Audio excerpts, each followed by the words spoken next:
to request for use of a particular aircraft, whether it's a helicopter or a Dash 8 or a fixed-wing aircraft, through the office of the head of public service, Felix Kosgei. Honorable Speaker, let me put it on record because I have checked those facts.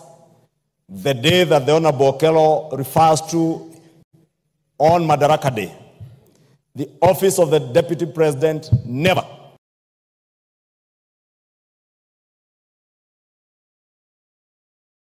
because I would not know why he decided to get late.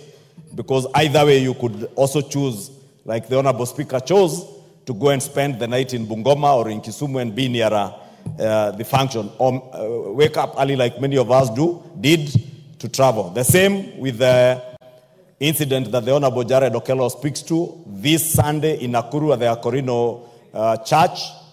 It is true, the Deputy President arrived over an hour later than the President. The President was magnanimous and courteous enough to be able to receive his deputy. And, Honorable Speaker, I can also confirm, because I was to join you in Laikipia, we left Nairobi at exactly the same time with the Deputy President at about 10:44 a.m. when his chopper was lifting from his current residence, traveled together.